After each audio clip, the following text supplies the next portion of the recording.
Hi అండి, welcome to my channel. Wow, haleem. ఇది chicken haleem అండి. ఇది మా ఇంట్లో అందరికీ చాలా ఇష్టం అండి. అందుకే ఇంట్రెస్టింగ్ గా నేర్చుకొని చేశానండి. చాలా బాగా వచ్చిందండి. Like pista house haleem taste and structure అండి. అందుకే మీకు చూపిస్తున్నానండి. ఎలా చేయాలో చూద్దాం రండి. దీనికోసం ముందుగా శనగపప్పు 2 స్పూన్స్, మైసూర్ పప్పు 1.5 స్పూన్, బాస్మతి రైస్ 5 స్పూన్స్, మినపగుండ్లు 3 స్పూన్స్, గోధుమ రవ్వ 5 స్పూన్స్, కందిపప్పు 2 స్పూన్స్, బాదాం ఒక 6 తీసుకుని వీటిని అన్నిటినీ ఒక గిన్నెలోకి వేసుకుని శుభ్రంగా 2-3 సార్లు కడిగి అందులో ఒక గ్లాస్ వాటర్ పోసి 2 గంటలు నానబెట్టుకోవాలండి. నానిన ఈ పల్సెస్ ను ఒక కుక్కర్లో వాటర్ తో సహా మొత్తం వేసి మరొక గ్లాస్ వాటర్ పోసి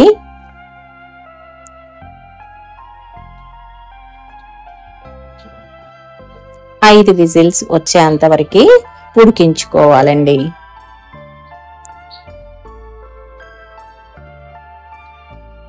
స్టవ్ ఆఫ్ చేసి మూత తీసి చూస్తే మనకి ఇలా మెత్తగా ఉడికి ఉంటుందండి. దీన్ని ఇప్పుడు పూర్తిగా చల్లారే వరకు పక్కన పెట్టుకోవాలి. ఇప్పుడు మరో కుక్కర్ని తీసుకొని వేడయ్యాక 100 గ్రాముల ఆయిల్, 50 గ్రాముల నెయ్యి వేసుకుని వేడి చేయాలి. అందులో కొన్ని జీడిపప్పులు వేసి ఫ్రై చేసుకుని పక్కన పెట్టుకోవాలి. అలాగే ఒక ఆనియన్ పొడుగ్గా కట్ చేసి ఇలా బ్రౌన్ కలర్ వచ్చేంత వరకు ఫ్రై చేసి తీసి పక్కన పెట్టుకోవాలి.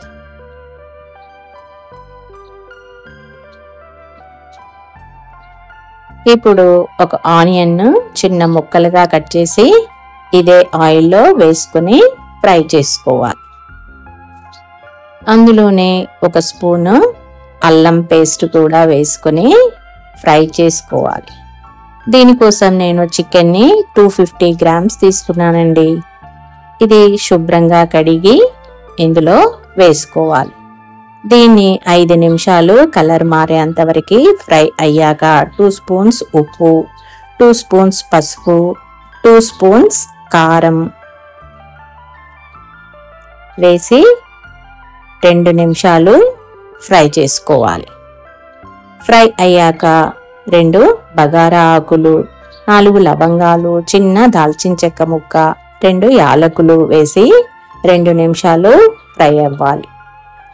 ఇప్పుడు 1.5 స్పూన్ గరం మసాలా పౌడర్ వేసుకోవాలి. తర్వాత కొంచెం పుదీనా, కట్ చేసి పెట్టుకున్న కొత్తిమీర, ఓ గుప్పెడు వేసుకొని ఒక అరచెక్క నిమ్మకాయ రసం వేసుకోవాలి. తర్వాత 2 పచ్చిమిర్చి, 2 స్పూన్ల పెరుగు వేసి 2 నిమిషాలు ఫ్రై అయ్యాక ఓ గ్లాస్ వాటర్ పోసి మూత పెట్టి 5-6 విజిల్స్ వచ్చే వరకు మెత్తగా ఉడికించుకోవాలి. ఇప్పుడు మూత తీసి చూస్తే ముక్క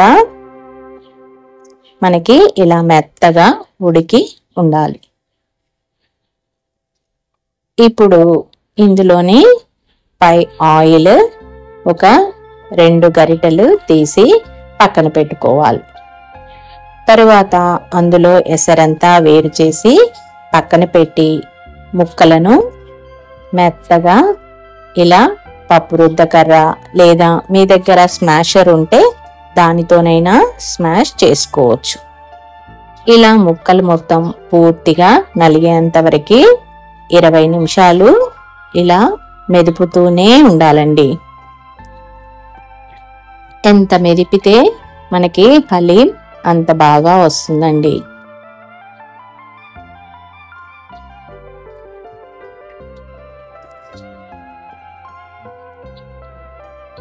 ఇప్పుడు మనం వేరు చేసిన ఎసరును కొంచెం వేసి కలుపుకోవాలి.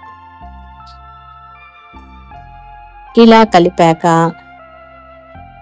ఇది పక్కన పెట్టుకొని మనం చల్లారి పెట్టిన మొత్తం పల్సెస్ ఒక మిక్సీ జార్లో వేసి ఇది కొంచెం గట్టిగా ఉంటుందండి. దీన్ని మనం మొత్తం తీసి జార్లోకి వేసుకొని పక్కన పెట్టిన ఎసరు వాటర్ ఇందులో కొంచెం కొంచెంగా వేస్తూ మెత్తగా గ్రైండ్ చేసుకోవాలి. పిండి ఈ స్ట్రక్చర్ వచ్చేలా చూసుకోవాలి. దీన్ని ఈ చికెన్లో వేసుకొని కలిపి స్టవ్ మీద పెట్టి కుత అనేంత వరకు ఇలా కలుపుతూనే ఉండాలి. ఈలోపు మనం మిక్సీ జార్ తీసుకొని దాల్చిన చెక్క 2, లవంగాలు 4, యాలకులు 2, మిరియాలు 1 స్పూను, తోక మిరియాలు 1 స్పూను, సాజీరా 1 స్పూను, జీలకర్ర 1 స్పూన్ వేసి గ్రైండ్ చేసి ఇలా తుక అంటున్నప్పుడు వేయాలి.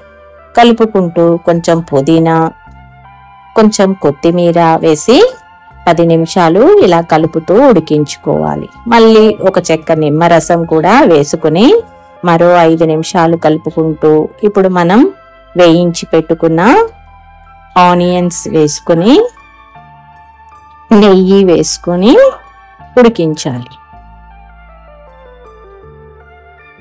టేస్ట్ చూసుకొని కొంచెం సాల్ట్ యాడ్ చేసుకుని కలుపుకుంటూ ఇలా మెదుపుతూ దీన్ని కలుపుతూనే ఉండాలి. కొంచెం నెయ్యి కూడా వేస్తూ కలుపుకోవాలి. ఇప్పుడు 1 స్పూను ధనియాల పొడి కూడా వేసి కలుపుతూ ఉండాలి. ఇలా నెయ్యి వేస్తూ కలుపుతూ ఉంటే మనకి హలీం అనేది మంచి స్ట్రక్చర్ వస్తుందన్నమాట.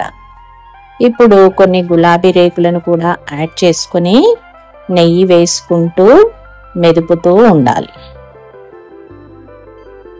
ఇలా 10 నిమిషాలు మెదిపాక మనకి హలీం స్ట్రక్చర్ ఇలా వస్తుందండి.